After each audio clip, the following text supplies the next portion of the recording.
Hey Tubies, it's Lord Ision. Well, welcome to Wednesday. It's Wiccan Wednesday. I'm outside, it's sprinkling, we got a rainy day, and Lord Ision's having a bit of a challenging day. Just hang with me, we're going to try to get through it all. I had a very bad night, I didn't sleep, and I'm not feeling too good.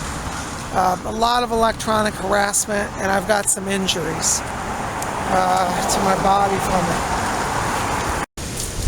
But as you know, the old saying goes, into every life some rain must fall. So the rain is falling in my life today. But I am determined to keep going. See, the true test of character is that how do you meet adversity? Do you just give up, or do you fight? Well, I'm standing and I'm fighting. And here we are at the footbridge. It's raining lightly, and here are beautiful golden poppy flowers. I tell you, I really need to see these flowers today because they're bringing me a lot of peace and joy on a really rough day. I don't mean to be a downer, guys. I'm not trying to be negative, but I can't lie. I'm having a really rough time today, and I just hope that you'll hang out with me as we go for a walk. And we're going to talk about some magical stuff in a little while when we get back home. We're going to talk about the magic and mystery of the cross. The cross is a sacred symbol. So we're going to have that in just a little while. Oh, look at that, guys. A herring just went by. Giant crane. I don't know if you could see. It was a giant crane just flew by. That's a good luck sign. That means long life. Because I saw the crane, I guess that means I'm going to survive all the drama of the week. With the rain, our river is high today. Look at that, water's running off. It's flowing down through here. I love this river. Look at the leaves flying by. It's flowing pretty fast.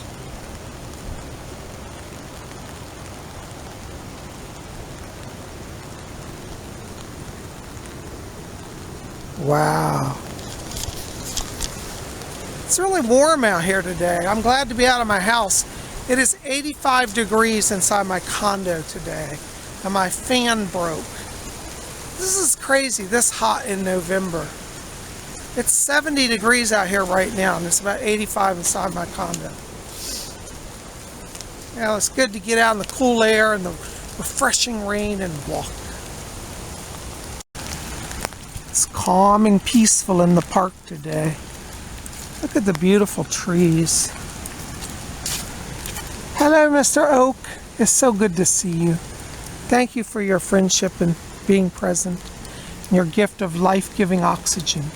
Blessed be, friend. All of our trees down through here are just simply amazing. I've become friends with trees. Now, I know some of you are going to say, PsychicBob, you have lost your mind. Yeah, maybe, but it's a great experience in my opinion. You know, it's like I always say, once you cross from sanity to insanity, it's not that bad.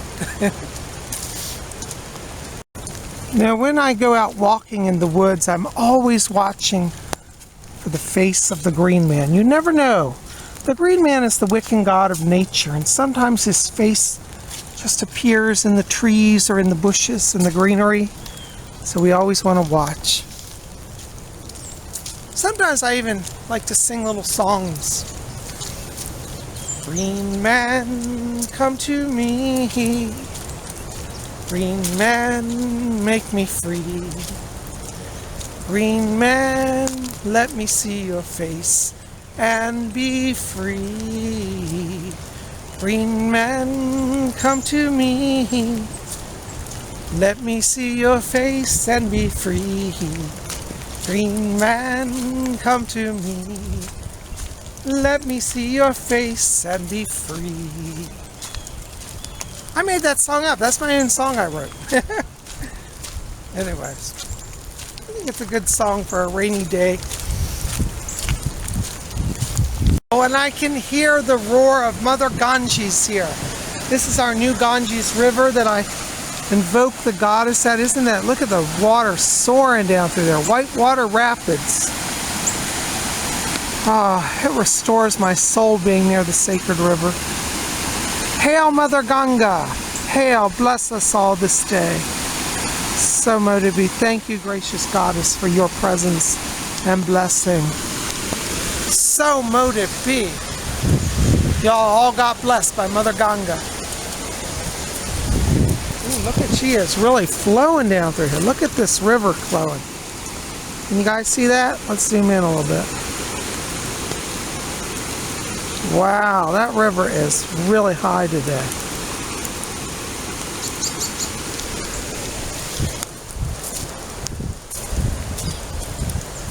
You know, I think that the ancient pagans had such a natural sense of the divine. They knew that the gods were as close as a river and as close as a tree. And I think for them this concept of a far and distant deity was not something that they related to. I think this is why Christianity had some problems making inroads among the pagans, because they weren't looking for God. They'd already found God. God was in their oak tree. You know, God was in their river. I like the pagan view. Well, Tubies, it looks like it's going to be a La Casa day. I'm here, curled up in my comfy booth on a rainy day, and going to have some good lunch. Hopefully it'll restore my body, mind, and soul. Or at least my body and soul. My mind may never be restored. You guys are always asking what jewelry I'm wearing, so let me show you what I got on today. So I showed this to you yesterday if you were at yesterday's video. If you didn't, check out yesterday's. I'm wearing a silver cross. Now, even though I'm a Wiccan, I still like crosses, and I wear them. To me, they're a magical symbol, and we're going to talk about that a little later today, but I'm wearing a silver cross, and I just got yesterday a new charm. I had to show it to you. Hold on, let me see if I can sort this out. Okay, I'll move the cross up. And so this other charm is, can you see what it is? It's a little silver spirit trumpet. It's a megaphone. Actually, it's called a megaphone charm. I think it's for people to actually do cheerleading and all. But it looks exactly like the trumpets that we use in seances. It's a little type of a cone. There's a little mouthpiece. It's got a little handle on it. In the phenomena that we're going to be studying this Saturday in our psychic development class, we've got, we're going to talk about spirit voices and channeling. And one of the ways that spirit voices manifest in seances is they come through little trumpets. And I'll have to show you when I get home my silver trumpet. I have an actual life-size trumpet. But I got this little charm to represent spiritualism and the phenomena of the direct voice. So anyways, those of you who do spiritualism, you may know about trumpets and trumpet seances. Isn't that cool? So I got my little silver trumpet. Yay! Look, Tubies, my salad arrived. Oh, I just love this. Crisp and green. I'm really in a crunchy greens mode today, so this is perfect.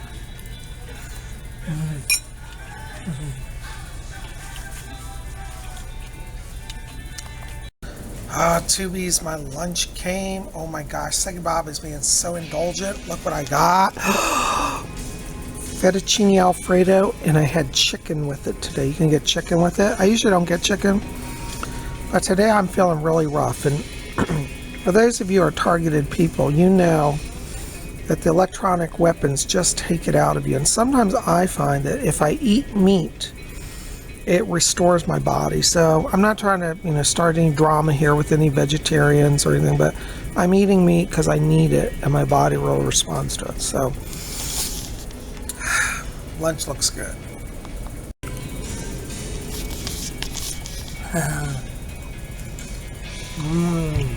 I love it.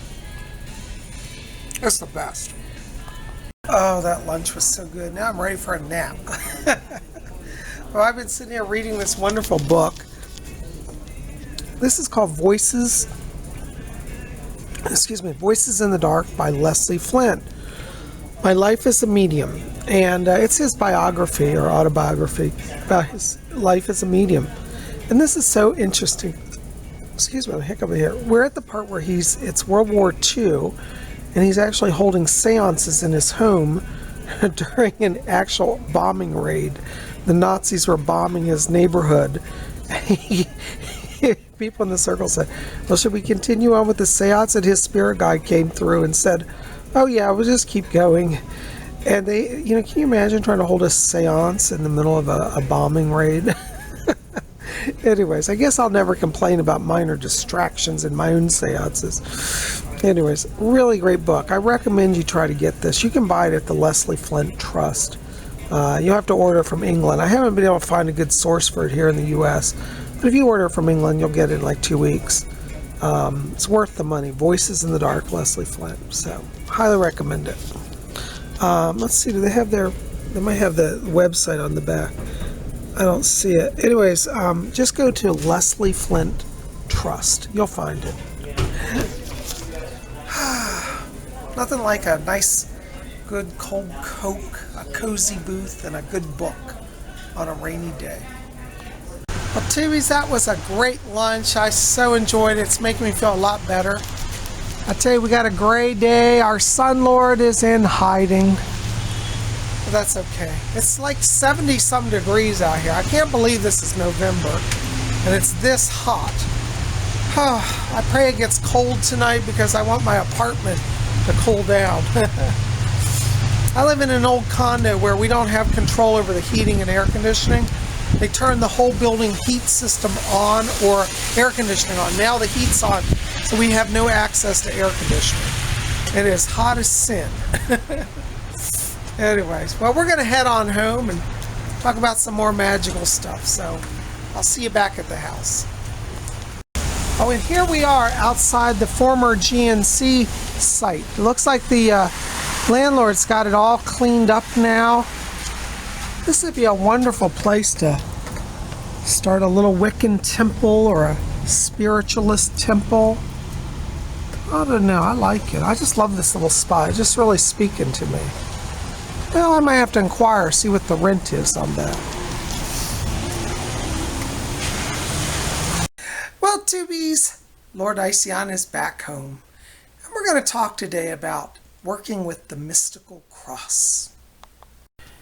Now, I know for some of you it may seem strange today that I'm talking about crosses as a Wiccan, but the cross goes beyond Christianity. It's a mystical symbol that's been used since pagan times. And so pagans can authentically and sincerely use the cross in their spiritual lives. The ancient Egyptians used the Ankh, which is the looped cross, the crux ansata. I don't have an Ankh here today. Well, I'll have to find an Ankh later and show you. But anyways, the cross that most of us know is known as the Latin cross. And that's the standard cross that is upright that you see in a lot of Christian churches. Now, we're going to talk today, as I said, about this as a magical charm, a talisman. And some of what we're talking about is taken from this book today, Magic Powers of the Holy Cross. This is a book about using the cross for magic. So for those of you who are Wiccan, there's definitely some mystical, magical stuff in the cross. Now, as many of you know, I'm also a spiritualist as well as a Wiccan. And in many spiritualist churches, you'll find people wearing crosses and the crosses displayed. More so in Britain these days, because there are a lot of spiritualist churches that use the blue cross. You'll notice they have a lot of blue crosses here, and that's because in spiritualism there has been a tradition of using the blue cross as a symbol. And we're going to get into all that a little later, but I thought we'd just have a little reading first from Magic Powers of the Holy Cross. So this is from chapter 1. It says, "The cross is a very potent, powerful symbol, and it is normally used for its protective power, but is capable of much more. The cross in Christianity represents the crucifixion of Jesus Christ and how he rose again after being killed this way. It is the symbol of Christianity, but it can be used by anyone." Hear that part? It can be used by anyone. "The Holy Cross as a symbol is something which can be hung on a wall or worn around the neck, and many of you who are not religious will have seen it in many vampire films. The cross being used as a symbol which vampires in most films are supposed to be afraid of. The reason why it is linked to this is that the Holy Cross is linked to the power of God and also goodness. And we should remember that in Christianity, there is no greater power than God's. And so the symbol is the most powerful symbol of all. However, sometimes people do come across situations where a normal, standard Holy Cross is not what is required. And this is what this book is for, to show you the method of empowering the Holy Cross further and for using it for a more specific effect. This means that the magic in this book brings you past simply having the symbol around. It turns the symbol into a potent fuel for many types of magic. So as it was mentioned, if you want to work with the magic of the cross, you should probably wear a cross or have one in your house. Now here's some of my jewelry of my cross collection. I've been collecting crosses for years, and I actually have more. That these are just a few samples because I could go on all day about it. But this is one of my golden crosses, and it has a little ruby in it and little diamond points. As I mentioned, I wear a lot of times the blue cross as a sign of spiritualism. Here's another one of my blue crosses. This one's made of cat's eye. Isn't that cool? It kind of luminesces, glows a little bit. This is one of my golden crosses. Isn't this pretty? It's gold with little zirconias inlaid. I like that. I also have this cross, which is from Italy, which is made of glass, and it's called Mille Fiori. It means 1,000 flowers. And this is a type of Italian glass where they do flower designs in the glass. I love this cross, one of my favorite ones. I also have this beautiful blue one. Let's see if you can see in the light. It's made of stained glass. Isn't that beautiful? This one just glows whenever I wear it. I think it's lovely. Put it over the light. There you go. Can you see that? Yeah, so that's another spiritualist cross that I wear. And then I have some silver crosses. This is one of my silver crosses, which is just lovely. You can see it's got a lot of zirconias inset. It's made of silver. This is a cool one. This is from Russia. I bought this from a Russian store. It's a Russian sterling silver cross. And here's another Russian cross done in silver. I like the Russian crosses. They're very ornate. So, like, we can wear the cross as a symbol. And like I said, you don't have to be a Christian. What's important is that you have reverence for the cross, because the Christians rightly get offended if people, wear their symbol irreverently or disrespectfully. So if you wear it, you want to be respectful of it. And also, let me take it off here. I've got the one I showed you earlier as well. This is the one I'm wearing today on my chain, which is this other little silver cross. See if I can sit down so you can see it. So there's my other silver cross. This is just a plain, simple one, and it's diamond cut. It's got little cuts in it to make it sparkle. But that's sterling silver as well. So as you can see, I have a number of crosses, and I encourage you, if you really feel drawn to this, whether you're a Christian or a Wiccan or no religion, just a general spiritual person, you might want to embrace the cross as your symbol, because some people say to me, well, Bob, I don't like it when I see people in crosses because it represents Christianity and I have a lot of bad experiences.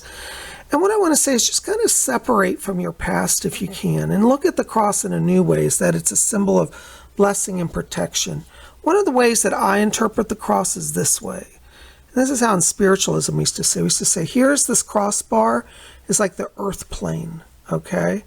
And this vertical bar is like the spirit plane. So the spirit world comes down and enters our world, And so I think that's a kind of a cool symbol, the spirit interpenetrating our world, So anyways, no one way to think about it. If you really feel drawn to the cross and want to explore working with it, you might even set up a cross altar.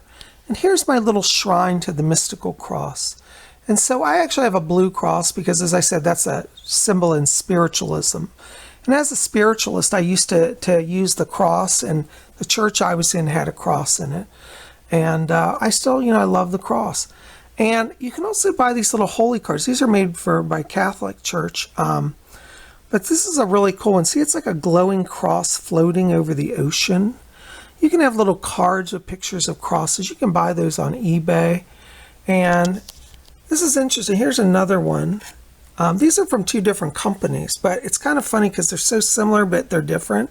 So as you can see in this one, it's got a large cross floating over the ocean. I hope you guys can see that. And the other one is a similar image of a cross, but the cross is slightly done differently. It's a little different shape. Notice how the crossbar on that one's a little higher, that one's a little lower, and the ocean's a little different scene, different background sky. But you have both got crosses floating in the light, glowing crosses floating over the sea. I just love that. I think they're beautiful. So I've got my crosses here.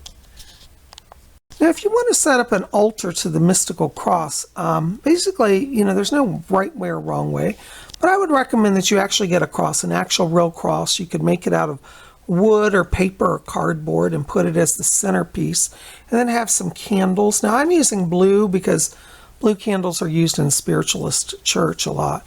You don't have to do it this way, but this is some way. And so it's traditional to have a cross, some candles to illuminate it. And then many people keep incense here. So I have incense burning right here in this bowl, a little stick of incense right here before the cross. And you can see the incense smoke is rising off of it. Hopefully you can see that.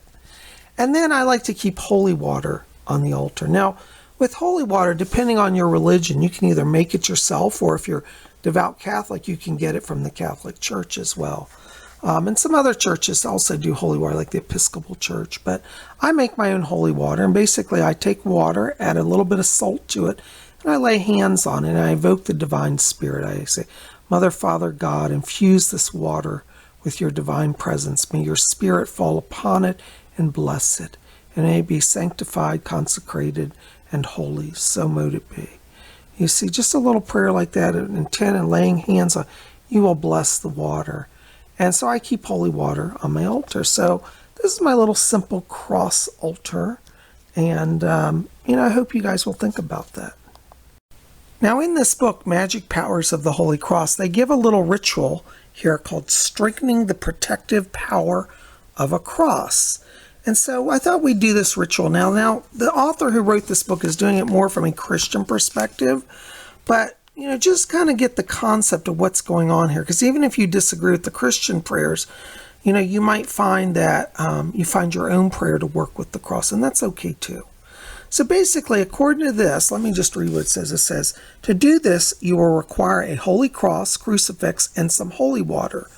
All else that is required is for you to read what follows. Okay, so let's say we're going to use this cross. We're going to consecrate my silver cross, okay, that I'm wearing today. So I take my cross here. Okay, I've got this cross. And then we want to read the prayer, hold it in our hand. And then this is the Lord's Prayer. And it says, Our Father, who art in heaven, hallowed be thy name. Thy kingdom come, thy will be done, on earth as it is in heaven. Give us this day our daily bread, and forgive us our trespasses, as we forgive those who trespass against us. And lead us not into temptation, but deliver us from evil. Then it says, oops, hold on a second, guys, I'm losing here. It says, hold up the cross. All right, so we're going to hold up the cross. And then we do this following prayer. So we hold up our cross. Hold on, I'm losing this, guys. All right, so we'll hold up our cross. There it is. It says, O Lord, give this crucifix the power of your protection, and may it protect those around it and the area it is in. May evil never stand in its presence. And then it says, sprinkle the cross with holy water while saying the following. All right, so we're going to have to do this with one hand here. So we'll set our cross down here, and we'll get our holy water, and we say, by this water, give your protection to this cross. This holy cross is now protected by you. And you say that while you're flicking holy water here on your cross. So let's do that again. So we'll take some holy water here and says, this water will give your protective power to this cross. This holy cross is now protected by you. And you can even take your finger and trace the sign of the cross with the holy water too. If sprinkling it's hard. There we go. Amen. And now our cross is consecrated by the mystical power of the Spirit and of the holy water. So mote it be. So this is just one of the rituals in this book, and you can buy this book on eBay or Etsy. I forget the name of the seller, but if you just look it up, the book, you'll find it, Magic Powers of the Holy Cross. Anyways, you'll find it over on eBay or Etsy, but you can get this book, and it has a lot of rituals. It has about working with angels as well to empower the cross, and all sort of neat little things. They have an exorcism ritual to bless houses and everything. So if you feel yourself drawn to the mystical symbol of the cross, you might want to explore, working with this symbol and get this book and see where the mystical power of the cross takes you. Well, Tubies, I have so enjoyed spending this time with you today, and thank you for going out and walking in the rain and spending time exploring the mysteries of the cross. We're going to have more about the mystical cross here because there's some more rituals I'll teach you in the coming weeks, so just hang out here. Listen, if you've enjoyed this, please help me out. Like this video, thumbs up, favorite it, share with your friends, and hit subscribe. Be part of our channel. We'd love you to be here. We're going to do more mystical cross magic, as I said, in the coming weeks, and I hope you'll be here for that. Listen, thank you for being here. You guys are the best. Listen, if you didn't see yesterday's video, we did messages from the spirit world. That was a lot of fun. I had a lot of great questions, and I did live psychic readings. So if you haven't seen that, check it out. It's in the queue right before this one. And if you're enjoying, connecting with me, you might want to join my psychic development class. This Saturday, I'm holding it via Zoom, and you can register at my website at PsychicBob.com. It's a 2-hour class starting at 12 noon Eastern U.S. time, and we're going to study channeling and voice phenomena this Saturday. So I hope you'll be there with us.